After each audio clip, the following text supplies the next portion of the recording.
സ്നേഹമുള്ളവരെ, എൻ്റെ കഴിഞ്ഞ വീഡിയോ കണ്ടപ്പോൾ അതിൽ വന്ന ഒരു കമൻറ്റ് ഞാൻ ശ്രദ്ധിക്കുകയുണ്ടായി. കാണുമ്പോൾ തന്നെ ഒരു റൗഡിയും വഴക്കാളിയുമായിട്ട് തോന്നുമെങ്കിലും എന്നും പറഞ്ഞുകൊണ്ടുള്ള ഒരു കമൻറ്റാണത്. അതല്ല, എൻ്റെ വീഡിയോ കണ്ട പലരും എന്നോട് നേരിട്ട് വന്ന് പറഞ്ഞ ഒരു കാര്യമാണ്, അച്ഛനെ കാണുമ്പോൾ വളരെ ഗൗരവത്തോടു കൂടി ഇരിക്കുന്ന ഒരു വ്യക്തി, അങ്ങനെ അച്ഛനെ അപ്രോച്ച് ചെയ്യാൻ പറ്റുമോ എന്നുള്ളൊരു സംശയം. അങ്ങനെ പലരും എന്നോട് ആ രീതിയിൽ സംസാരിച്ചിട്ടുണ്ട്. അച്ഛൻ്റെ വീഡിയോസ് കാണുമ്പോൾ അതിലൊത്തിരിയേറെ സന്തോഷത്തോടെ പുഞ്ചിരിക്കുന്ന ഒരു മുഖത്തോടെയൊക്കെ കാര്യങ്ങൾ പ്രസൻറ്റ് ചെയ്യുമ്പോൾ അത് കാണാൻ തന്നെ ഒരു ഭംഗിയുണ്ട് എന്ന് പറഞ്ഞു.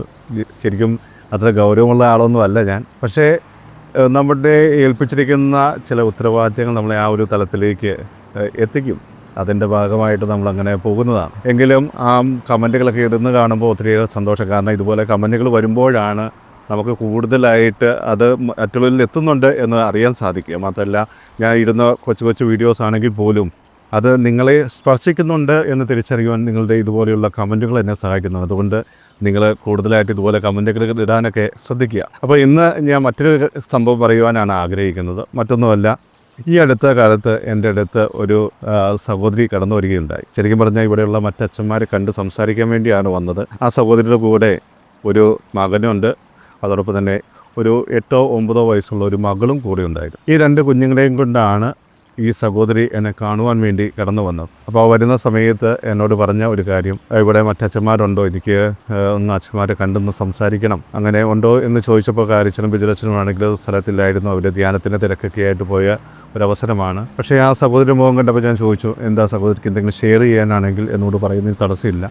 ഞാൻ ഇവിടുത്തെ ഒരു അച്ഛനാണ് എന്ന് എന്നെ പറഞ്ഞ് പരിചയപ്പെടുത്തുകയുണ്ടായി. അപ്പോൾ ആ സഹോദരി എന്നോട് പങ്കുവെച്ച ഒരു കാര്യം ഇതായിരുന്നു, എൻ്റെ അച്ഛാ, ഈ മൂത്ത മകനെ കൊണ്ട് ഒരു രക്ഷയില്ല. അനുസരണം എന്ന് പറയുന്ന കാര്യം ഒരിക്കലും ഇവനെക്കുറിച്ച് നമുക്ക് പറയാൻ സാധിക്കില്ല. കാരണം ഒട്ടും അനുസരണയില്ല. എന്ത് പറഞ്ഞാലും അങ്ങോട്ടും ഇങ്ങോട്ടും പോകുന്ന ഒരവസ്ഥ. നമ്മൾ പറഞ്ഞ കാര്യങ്ങൾ അനുസരിക്കില്ല, ചെയ്യില്ല, വാശി പിടിച്ചിട്ടും കാര്യമില്ല. ഏത് സമയം മൊബൈൽ നോക്കിക്കൊണ്ടിരിക്കുന്നു. അതുപോലെ തന്നെ മകളാണെങ്കിലും അതേ അവസ്ഥയിൽ തന്നെ. എന്ത് പറഞ്ഞാലും ഒരു അനുസരണവും ഇല്ല, ഇങ്ങനെ ഓടിച്ചാടി നടക്കും. മാത്രമല്ല, അച്ഛൻ കണ്ടില്ലേ, ഒരു കൈ പ്ലാസ്റ്റർ ഇട്ടാണ് വന്നിരിക്കുന്നത്. അതും അനുസരണക്കേട് കൊണ്ട് സംഭവിച്ചതാണ്. അന്ന് ഞാൻ അവളോട് പറഞ്ഞത് അവിടെ പോകല്, പക്ഷേ കേട്ടില്ല, പോയി കളിച്ചു, വീണു. ഇതുപോലെ ഒരു അവസ്ഥ. ഇതെല്ലാം പറഞ്ഞപ്പോൾ എൻ്റെ മനസ്സിലേക്ക് കടന്നു വന്ന ഒരു ചിന്ത എന്ന് പറയുന്നത്, ഞാൻ 8ാം ക്ലാസ്സിൽ പഠിക്കുന്ന സമയത്ത് ഇതുപോലെ ഒരു ഇൻസിഡൻറ്റ് എൻ്റെ ജീവിതത്തിലും നടന്നിട്ടുണ്ട്. മറ്റൊന്നുമല്ല, ഒരു അനുസരണക്കേട് അത് നമ്മുടെ ജീവിതത്തിൽ എത്രമാത്രം വില കൊടുക്കേണ്ടി വരുമെന്ന് തിരിച്ചറിഞ്ഞ ഒരു നിമിഷമായിട്ട് അതിനെ എനിക്ക് കാണുവാൻ സാധിക്കും. 8ാം ക്ലാസ്സിൽ പഠിച്ചുകൊണ്ടിരിക്കുന്ന ആ ഒരു സമയത്താണ് എൻ്റെ കൈ ഒടിയുന്നത്. അപ്പോൾ അതുമായിട്ട് ബന്ധപ്പെട്ട സംഭവം ഇപ്രകാരമാണ്. ഞാൻ അതുപോലെ സ്കൂൾ കഴിഞ്ഞ് വീട്ടിൽ വന്നു, ബാഗെല്ലാം വെച്ച് മമ്മി എനിക്ക് കുടിക്കാനുള്ള ചായയും പലകാരമൊക്കെ റെഡിയാക്കിക്കൊണ്ടിരിക്കുന്ന സമയത്താണ് ഞാൻ പെട്ടെന്ന് അപ്പുറത്തുള്ള മാരിയിൽ ആൾക്കാർ ഫുട്ബോൾ കളിക്കുന്നുണ്ട്. അപ്പോൾ ഫുട്ബോൾ കളിക്കാനൊന്നും അറിയില്ല, പക്ഷേ കണ്ടിരിക്കാൻ എനിക്ക് വളരെ ഇഷ്ടമാണ്. അതുകൊണ്ട് തന്നെ ഞാൻ ആ കളി കാണുവാൻ വേണ്ടി അങ്ങോട്ട് പോവുകയാണ്. അപ്പോൾ മമ്മി പറഞ്ഞു, പോകലടാ, നിൻ്റെ ചായ റെഡിയായി, അത് കുടിച്ചിട്ട് പോകും, ഡ്രസ്സ് പോലും മാറിയില്ലല്ലോ എന്ന് പറഞ്ഞു. പക്ഷേ മമ്മി തിരിഞ്ഞ തക്കം നോക്കി ഞാൻ അവിടെ നിന്ന് ഓടി രക്ഷപ്പെട്ടു. ഞാൻ നേരെ ഇവർ ഫുട്ബോൾ കളിക്കുന്ന സ്ഥലത്തെത്തി. ഈ മാരി എന്ന് പറയുമ്പോൾ നിങ്ങൾക്ക് അറിയോ ഇല്ലയോ എന്ന് അറിഞ്ഞും കൂടാ, ഈ സാധാരണ ഈ ഞാറ് നടുന്നതിന് മുമ്പ് നമ്മൾ ഈ ഞാറൊക്കെ റെഡിയാക്കാൻ വേണ്ടി വെള്ളം കയറാത്ത കുറച്ച് ഉയർന്ന സ്ഥലത്ത് ഇവർ പാകും. അങ്ങനെ ആ ഞാറെല്ലാം അവിടുന്ന് പറിച്ചിട്ടാണ് കൊണ്ടുപോയി പിന്നീട് നടുക. അപ്പോൾ ആ ഞാറെല്ലാം പറിച്ചു കഴിയുമ്പോഴേക്കും അവിടെ ഒരു ഗ്രൗണ്ട് പോലെയാണ്. അപ്പോൾ ഞങ്ങളവിടെ ഫുട്ബോളും ക്രിക്കറ്റൊക്കെ കളിക്കാറുണ്ട്. എനിക്ക് പണ്ട് തൊട്ടേ ക്രിക്കറ്റ് കളിക്കാനാണ് താല്പര്യം. ഫുട്ബോൾ കളി കാണാൻ ഭയങ്കര ഇഷ്ടമാണ്. അപ്പോൾ അതുകൊണ്ട് തന്നെ അന്ന് ആ ഒരു കുട്ടികൾ കളിക്കുന്ന കണ്ടപ്പോൾ ഞാൻ അങ്ങോട്ട് ഓടിപ്പോയതാണ്. മമ്മി പുറകെ കുറേ വിളിച്ചുകൊണ്ട് വന്നു, പക്ഷേ ഞാനത് ശ്രദ്ധിക്കാൻ നിന്നില്ല. ഞാൻ ഉടനെ തന്നെ അവിടെ പോയി കളി കണ്ടുകൊണ്ടിരുന്നപ്പോഴാണ് അവരിൽ ഒരാൾ എന്നോട് പറയുന്നത്, ഞങ്ങളുടെ ടീമിൽ ആകെ 10 പേരേ ഉള്ളൂ, ഒരാൾ കുറച്ച് കഴിയുമ്പോൾ വരും, അതുവരെ ഒന്ന് കൂടാൻ പറ്റുമോ എന്ന് ചോദിച്ചു. ഞാൻ പറഞ്ഞു, ചേട്ടാ, എനിക്ക് ഈ ഫുട്ബോൾ കളിക്കാനൊന്നും അറിയില്ല, അപ്പോൾ ഞാൻ എങ്ങനെയാണ് അതിൽ കൂടുക എന്ന് പറഞ്ഞു.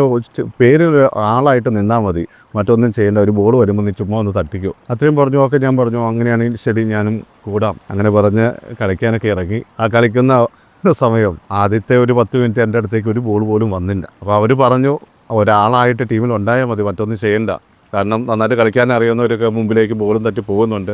ഞാൻ അവിടെ ഒരു നോക്കുകുത്തി പോലെ നിൽക്കുകയാണ്. അങ്ങനെ നിൽക്കുന്ന സമയത്ത് പെട്ടെന്നൊരു ബോൾ എൻ്റെ അടുത്തേക്ക് വരുന്നു. എനിക്ക് വളരെ സന്തോഷമായി.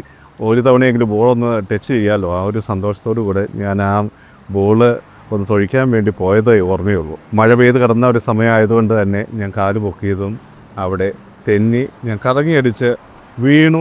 അവിടെ സംഭവിച്ച കാര്യമെന്ന് പറയുന്നത് അവിടെ ഒരു മയിൽക്കുറ്റിയുണ്ട്, നമുക്കറിയാലോ, അതിർത്തിയൊക്കെ ഇതാക്കുന്ന ഒരു കുറ്റി അവിടെ ഉണ്ടായിരുന്നു. ഞാൻ ആ വീണപ്പോൾ എൻ്റെ കൈ പോയി പതിക്കുന്നത് ഈ കുറ്റിയുടെ മുകളിലേക്ക്. അപ്പോൾ തന്നെ എനിക്കറിയാം എൻ്റെ കൈ ഒടിഞ്ഞു. അപ്പോൾ ഇത് കണ്ട് ഞാൻ പേടിച്ചിങ്ങനെ അലറി കരഞ്ഞുകൊണ്ടിരിക്കുകയാണ്. അപ്പോൾ എൻ്റെ അടുത്ത് നിന്ന് ഒരു ചേട്ടൻ എന്നെ ആശ്വസിപ്പിക്കാൻ വേണ്ടി പറയുക, എടാ മോനെ, ഒന്നും പറ്റിയിട്ടില്ല, നീ ഒന്നുകൊണ്ടും പേടിക്കണ്ട എന്ന് പറയുമ്പോൾ ഞാൻ കാണുന്ന കാഴ്ച എന്ന് പറയുന്നത് എൻ്റെ പേരിൻ്റെ ആദ്യത്തെ അക്ഷരം എന്ന് പറയുന്നത് ഇസഡാണ്. അപ്പോൾ എൻ്റെ കൈ ഒടിഞ്ഞിട്ട് ഇവിടുത്തെ 2 എല്ലിൻ്റെ മുകളിലേക്ക് മറ്റേ 2 എല്ല് കയറി ഒരു ഇസഡ് പരുവത്തിലിരിക്കുക. അന്നേരം അത് കണ്ടുകൊണ്ട് ആ ചേട്ടൻ എന്നോട് പറയുക, മോനെ പേടിക്കേണ്ട, ഒന്നും പറ്റിയിട്ടില്ല, ഒരു കുഴപ്പമില്ല, ഇപ്പോൾ വേദന മാറും എന്ന് പറഞ്ഞു. ഉടനെ തന്നെ മറ്റേ ചേട്ടന്മാരൊക്കെ ഓടി വന്നു. ഒരു ചേട്ടൻ തോർത്ത് കൊണ്ട് എൻ്റെ കയ്യിൽ കെട്ടി, തോളത്ത് ഇതുപോലെ കെട്ടി വെച്ചു. ഉടനെ തന്നെ അടുത്ത വീട്ടിൽ നിന്ന് പോയി ഒരു കസേരയൊക്കെ കൊണ്ടുവന്നു. കസേരയിലിരുത്തി. കാരണം റോഡിലേക്ക് പോകണമെങ്കിൽ ഈ തോടുണ്ട്, ചെറിയൊരു തോടുണ്ട്. ആ തോട് കടന്നു പോവുകയാണെങ്കിൽ ഏകദേശം ഒരു 3/4 കിലോമീറ്റർ കഴിഞ്ഞ് കഴിഞ്ഞാൽ റോഡായി, മെയിൻ റോഡാണ്. അപ്പോൾ പാടത്തുനിന്ന് അങ്ങ് അകലെ നമുക്ക് ഈ മാരി കാണാം. എൻ്റെ വീട് അതിനോട് ചേർന്നാണ്. അപ്പോൾ അങ്ങോട്ട് റോഡിലേക്ക് കൊണ്ടുപോകാം, അങ്ങനെ പോകാമെന്ന് അവർ തീരുമാനമെടുത്തു. അല്ലെങ്കിൽ കറങ്ങി 1.5 കിലോമീറ്റർ അല്ലെങ്കിൽ 2 കിലോമീറ്ററോളം കറങ്ങി വരണം. അപ്പോൾ അതെല്ലാം പറഞ്ഞുകൊണ്ട് എന്നെ ആ കസേരയിലിരുത്തി കൊണ്ടുപോകുക. ഇന്ന് അതിനെക്കുറിച്ച് ചിന്തിക്കുമ്പോൾ വളരെ കോമഡി ആയിട്ട് തോന്നുന്നു. നമ്മൾ ഈ പല്ലക്കിലൊക്കെ രാജാക്കന്മാരെ കൊണ്ടുപോകുന്ന രീതിയിൽ അതുപോലെ ഇവർ കസേരയിലിരുത്തി അവരിങ്ങനെ പോകുകയാണ്. അപ്പോൾ അതിൻ്റെ ഇടയിൽ അവർക്ക് ഈ തമാശ എന്ന് പറഞ്ഞാൽ ഓരോ കാര്യങ്ങൾ എന്നോട് പറയുന്നുണ്ട്. മാത്രമല്ല കുറച്ച് കഴിഞ്ഞപ്പോൾ അവർ പതിയെ സൗണ്ട് ഉണ്ടാക്കുന്നത് ഓഹോയ് ഓഹോയ് ഓഹോയ്, മറ്റേ ഈ രാജാക്കന്മാരെ പല്ലക്കി കൊണ്ടുപോകുമ്പോൾ അവർ ഉണ്ടാക്കുന്ന ഒച്ചയൊക്കെ. അപ്പോൾ ഇത് കേട്ടോണ്ടാണെന്ന് അറിയില്ല, റോഡിലൂടെ പോയ ആളുകളെല്ലാം പതിയെ അങ്ങോട്ട് ശ്രദ്ധ പതിപ്പിച്ചു തുടങ്ങി. ഓരോരുത്തർ വണ്ടി ഒരു സൈഡിലേക്ക് ഒതുക്കി ഇറങ്ങി നിന്നു. ഇതെന്താ സംഭവം എന്നറിയില്ല. കാരണം അങ്ങനെ ഒരു ജാഥ പോലെ ഓഹോയ് ഓഹോയ് എന്നൊക്കെ പറഞ്ഞിങ്ങനെ വരുന്നുണ്ട്. അപ്പോൾ ഇത് എന്താണ് സംഭവം എന്നറിയാൻ വേണ്ടി ഓരോരുത്തരും ഇറങ്ങി നിൽക്കാൻ തുടങ്ങി. കാരണം റോഡിൻ്റെ താഴെ തന്നെ ഒരു പാടമാണ്, ഇപ്പോൾ കുറച്ച് താഴ്ചയുണ്ട്. അപ്പോൾ റോഡ് ഉയർന്ന സ്ഥലത്താണ്. അപ്പോൾ അവിടെ നിന്ന് നോക്കി വളരെ കൃത്യമായിട്ട് അറിയാം പാടത്തേക്കൂടെ ഇങ്ങനെ ഇവർ ജയ് വിളിച്ചുകൊണ്ട് ഇങ്ങനെ വരുന്ന സംഭവം. അപ്പോൾ കുറേ വണ്ടികളായി. അത് കണ്ടപ്പോൾ അടുത്ത ബസ്സുകാർ വന്ന് നിർത്താൻ തുടങ്ങി. ആൾക്കാരൊക്കെ ബസ്സിൽ നിന്നൊക്കെ ഇറങ്ങി അവിടെ കരയിൽ നിൽക്കുകയാണ്. ഇതെന്താ സംഭവം എന്നറിയില്ല. കുറേ കുട്ടികൾ ചേർന്ന് ഒരാളെ കസേരയിലിരുത്തി ഇതുപോലെ പാട്ടും പാടി വരുമ്പോൾ എല്ലാവരും തന്നെ ഇതെന്താണ് സംഭവം എന്നറിയാൻ വേണ്ടി അവിടെ നോക്കി നിൽക്കുക. അങ്ങനെ എന്നെ എടുത്തുകൊണ്ട് വന്നു. അവിടെ ചെല്ലുമ്പോൾ മമ്മിയുടെ 2ാമത്തെ ആങ്ങള കണ്ട മാത്രമേ തന്നെ എന്നെ ചീത്ത വിളിക്കുകയാണ്. അത്ര ആൾക്കാരവിടെ കൂടിയിട്ടുണ്ട് എന്ന കാരണം എൻ്റെ കൈ ഒടിഞ്ഞു എന്ന് കണ്ട മാത്രമേ തന്നെ ചാച്ചന് മനസ്സിലായി. അതുകൊണ്ട് തന്നെ അവരുടെ മുമ്പിൽ വെച്ച് തന്നെ എന്നെ നന്നായിട്ട് ചീത്ത പറഞ്ഞു. പിന്നെ സംഭവിച്ചു പോയി, എന്ത് ചെയ്യണമെന്നറിയില്ല. അതുകൊണ്ട് അവരെന്ത് ചെയ്തു, എന്നെയും കൊണ്ട് പിറവത്തേക്ക് പോയി. എൻ്റെ മമ്മിയുടെ വീട് മുളക്കത്താണ്. പിറവത്തേക്ക് എന്നെ ആദ്യം കൊണ്ടുപോവുകയാണ്. കൈ ശരിയാക്കണം, കാരണം ഇസഡ് പോലെ ഇരിക്കുമല്ലേ. അപ്പോൾ അത് കൈ ശരിയാക്കാൻ വേണ്ടി ചെന്നു. പിറവത്തൊരു ഡോക്ടറിനെ കാണിച്ചു കൊടുത്തു. പറഞ്ഞു ഇവിടെ നടക്കില്ല, കാരണം ഇത് 2 എല്ലും ഒടിഞ്ഞ് മറ്റേ എല്ലിൻ്റെ മുകളിലേക്ക് കയറിയിരിക്കുകയാണ്. അപ്പോൾ അത് മെഡിക്കൽ കോളേജിൽ തന്നെ കൊണ്ടുപോകണം എന്ന് പറഞ്ഞു. അപ്പോൾ ആളെന്ത് ചെയ്തു, എന്നെ ചെറുതായിട്ടൊന്ന് കൈ വലിച്ച് ഒരു 2 സ്കെയിൽ വെച്ച് കെട്ടി കോട്ടയത്തേക്ക് പൊക്കോളാൻ പറഞ്ഞു. ഒരു തലയണയൊക്കെ മേടിച്ച് കൈ വയ്ക്കാനുള്ള സെറ്റപ്പാക്കി തന്നു. ഞാനതൊക്കെ ആയിട്ട് നേരെ കോട്ടയം മെഡിക്കൽ കോളേജിൽ ചെന്നു. കോട്ടയം മെഡിക്കൽ കോളേജിൽ ചെന്നപ്പോൾ അവിടെയുള്ളവർക്ക് വളരെ സന്തോഷം. കാരണം ഇങ്ങനെയുള്ള കേസുകൾ വളരെ അപൂർവമാണല്ലോ. കാരണം പഠിക്കാനുള്ള ഒരു അവസരമാണ്. അതുകൊണ്ട് എന്താണ്, എന്നെ ട്രീറ്റ്മെൻറ്റ് റൂമിലേക്ക് കയറ്റി ഡോക്ടർ എക്സ്റേ എടുക്കാൻ പറഞ്ഞു. എക്സ്റേ എടുത്തപ്പോൾ വളരെ വ്യക്തമായിട്ട് തന്നെ കാണുന്നുണ്ട് 2 കൈ എല്ലിൻ്റെ മുകളിലേക്ക് മറ്റേ എല്ല് കയറി കുറച്ചിങ്ങനെ ഇതായിട്ടിരിക്കുന്നു. പറഞ്ഞ് തന്നെ 5-6 സ്റ്റുഡൻസ് എൻ്റെ ചുറ്റും വന്നു. എന്നോട് അവിടെ ഇരിക്കാൻ പറഞ്ഞു. ഞാൻ വേദന കൊണ്ട് പുളയുകയാണ്. പക്ഷേ മെയിൻ ഡോക്ടറിൻ്റെ ഉദ്ദേശം അവർ വലിയൊരു ലെക്ചർ കൊടുക്കുക എന്നതാണ്. എന്നെ ഒന്ന് നോക്കാൻ പോലും ശ്രദ്ധിക്കാതെ പുള്ളി അവിടെ ഇരുന്ന് ഓക്കെ ഇത് നോക്ക്, സ്റ്റുഡൻസിനോട് പറഞ്ഞു കൊടുക്കുന്നു, ഈ എക്സ്റേ കാണിക്കുന്നു, ഇതിൻ്റെ അവസ്ഥ എങ്ങനെയാണ്, അപ്പോൾ ഇങ്ങനെയുള്ളൊരു സാഹചര്യത്തിൽ ഇങ്ങനെ വലിച്ചിടണം, 2 പേര് അപ്പുറത്ത് നിൽക്കണം ഇപ്പുറത്ത് നിൽക്കണം, അങ്ങനെ എല്ലാം പറഞ്ഞുകൊണ്ടിരിക്കുക. അപ്പോഴും ഞാൻ എന്നെ ട്രീറ്റ് ചെയ്യും എന്ന ഒരു രീതിയിൽ അവരെ നോക്കിക്കൊണ്ടിരിക്കുകയാണ്. കാരണം അത്രമാത്രം വേദന കൊണ്ട് പൊളയുന്ന അവസരത്തിലും അവർ ആ ക്ലാസ് എടുക്കാനുള്ള അവരുടെ ആ ഒരു മനസ്സെന്ന് പറയുന്നതേ നമുക്കൊരിക്കലും ചിന്തിക്കാൻ പറ്റില്ല. കാരണം ഒരാൾ ശാപം കിടന്നാലും പറഞ്ഞു കൊടുക്കേണ്ട കാര്യങ്ങൾ കൃത്യമായിട്ട് പറഞ്ഞു കൊടുക്കണമല്ലോ എന്ന രീതിയിൽ ഡോക്ടർ വളരെ സന്തോഷം നോക്കി കാര്യങ്ങളൊക്കെ പറഞ്ഞു കൊടുക്കുക. അത് കഴിഞ്ഞ് ഞാൻ നോക്കുമ്പോൾ 2 പെൺകുട്ടികൾ വന്ന സ്റ്റുഡൻസാണ്, നേഴ്സിംഗ് സ്റ്റുഡൻസാണ്. അവർ പുറകിൽ നിന്നു, 2 പേര് ഫ്രണ്ടിൽ നിന്നു. ഒരാൾ എക്സ്റേ എടുത്ത് പൊസിഷനൊക്കെ പറഞ്ഞു കൊടുത്തുകൊണ്ടിരിക്കുന്നു. ഒരാൾ ഇത് വലിച്ചിടുമ്പോൾ പിടിച്ചിടാൻ വേണ്ടി മുഷിത്. അങ്ങനെ 6 പേരാണ് എൻ്റെ ചുറ്റും. അപ്പോൾ ഡോക്ടർ കാര്യങ്ങളൊക്കെ കൃത്യമായിട്ട് പറഞ്ഞു കൊടുക്കുന്നത്. അങ്ങനെ വലിച്ചിട്ടു. ഉടനെ തന്നെ പ്ലാസ്റ്റർ ഇങ്ങനെ വരിഞ്ഞ് മുറുക്കിയതിൻ്റെ പാട് ഇപ്പോഴും എൻ്റെ കയ്യിലുണ്ടെന്നുള്ളതാണ്. ഇത്ര വർഷം കഴിഞ്ഞിട്ടും ആ 2 പാട് എൻ്റെ കയ്യിൽ ഇപ്പോഴും കാണാം. അങ്ങനെ ഇട്ടു, എല്ലാം റെഡിയായി. ഞാൻ വീട്ടിൽ ചെന്നപ്പോൾ മമ്മി പറഞ്ഞു, നീ ആ ചായ കുടിക്കാൻ നിന്നിരുന്നെങ്കിൽ ഇത് നിനക്ക് സംഭവിക്കുമായിരുന്നു. എന്താണ് ചില അവസരങ്ങളിൽ നമ്മുടെ ജീവിതത്തിൽ നടക്കുന്ന അനുസരണക്കേട് എന്ന് പറയുന്നത് ചിലപ്പോൾ നമ്മൾ പോലും ഇമാജിൻ ചെയ്യാത്ത വിലയായിരിക്കും കൊടുക്കേണ്ടി വരിക. കാരണം ഈ കൈയൊടിഞ്ഞ അവസ്ഥ എന്നെ 1 കൊല്ലമാണ് കളഞ്ഞത് എന്നാണ്. കാരണം ഈ 2 എല്ലൊടിഞ്ഞ് അതിൻ്റെ മുകളിലേക്ക് കയറിയ ആ സംഭവം പിന്നീട് പല സമയത്ത് തെറ്റിപ്പോവുകയുണ്ടായി. ഓരോ തവണ തെറ്റിപ്പോകുമ്പോഴും ഡോക്ടറിൻ്റെ അടുത്ത് ചെല്ലും, പ്ലാസ്റ്റർ അവരൊരു കത്തി വെച്ച് വരിഞ്ഞു കൊടുക്കും, എന്നോട് എന്തെങ്കിലും കാര്യം പറയും, ആ ചേരുന്ന കൈ ഒടിക്കും, വീണ്ടും വലിച്ചിടും. അങ്ങനെ 6 തവണയാണ് എൻ്റെ കൈ വീണ്ടും തെറ്റിപ്പോയത്. 1 കൊല്ലത്തോളം പ്ലാസ്റ്റർ ഇട്ട് ഇരിക്കേണ്ട ഒരവസ്ഥ വന്നു. ആ 1 കൊല്ലം കഴിയുമ്പോൾ ആ പ്ലാസ്റ്റർ അഴിക്കുമ്പോൾ വെറും ഒരു എല്ല് മാത്രമായിരുന്നു എൻ്റെ ഇവിടെ ഉണ്ടായിരുന്നത്. കാരണം കൈ ഇങ്ങനെ കൂടിച്ചേർന്ന് പോയി. അത് പിന്നെ 3 മാസത്തോളം ഫിസിയോതെറാപ്പി ചെയ്യേണ്ടി വന്നു ഒന്ന് നിവർത്തിയെടുക്കാൻ. ഇപ്പോഴും കൈക്ക് അത്ര ബലമില്ല.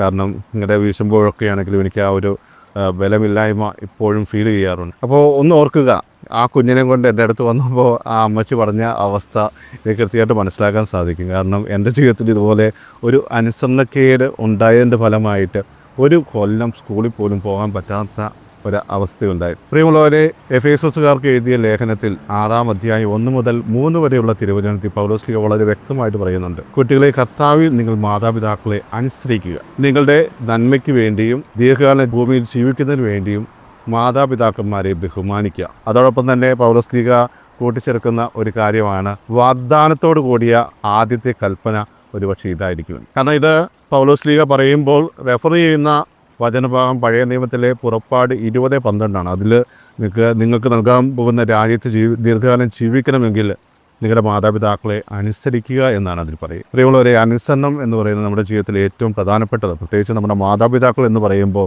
നമ്മുടെ ജീവിതത്തിലെ ആദ്യത്തെ ഗുരുക്കളാണ്. അവരാണ് നമ്മളെ ഓരോ കാര്യങ്ങൾ പറഞ്ഞു തരിക.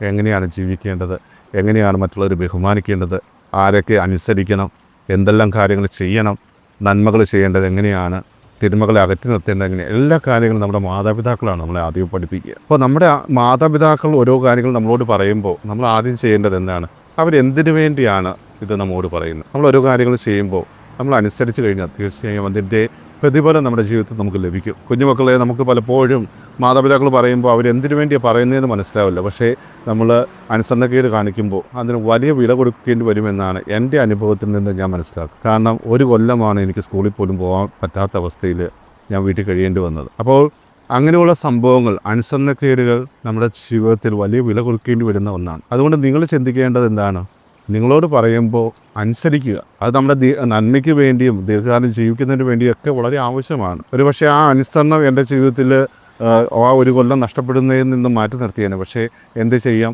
അതായിരുന്നു എന്നെ കാത്തിരുന്ന വിധി എന്ന് പറയും. അതുകൊണ്ട് അനുസരിക്കുക, മാതാപിതാക്കളെ അനുസരിക്കുക, നമ്മളെക്കാൾ മുതിർന്നവരെ അനുസരിക്കുക, മറ്റുള്ളവരോടും പറഞ്ഞു കൊടുക്കുക. നിങ്ങളും അനുസരിക്കുന്ന ഒരു കുട്ടിയായിട്ട് മാറുക. അത് നമ്മുടെ നന്മയ്ക്ക് വേണ്ടിയാണ് നമ്മുടെ മാതാപിതാക്കൾ പറയുന്നത്. അതുകൊണ്ട് പ്രിയ കുഞ്ഞുമക്കളെ, നിങ്ങൾ എന്താണ് ചെയ്യേണ്ടത്, നിങ്ങളുടെ മാതാപിതാക്കളോ മുതിർന്നവരോ നിങ്ങളുടെ ചേട്ടന്മാരോ ചേച്ചിമാരോ ആരാണെങ്കിലും നിങ്ങളോട് ഒരു കാര്യം പറയുമ്പോൾ അത് എൻ്റെ നന്മയ്ക്ക് വേണ്ടിയാണ് പറഞ്ഞത് എന്ന ബോധ്യത്തിൽ അനുസരിക്കുകയും അവരോട് ബഹുമാനം കാണിക്കുകയും ചെയ്യുക. അപ്പോൾ ദൈവവും നിങ്ങളുടെ ജീവിതത്തിൽ അനുഗ്രഹങ്ങൾ വർഷിക്കും. അതോടൊപ്പം തന്നെ എപ്പോഴും ദൈവത്തിന് നല്ല മകനും മകളുമായിട്ട് ജീവിക്കാൻ നിങ്ങൾക്ക് സാധിക്കും.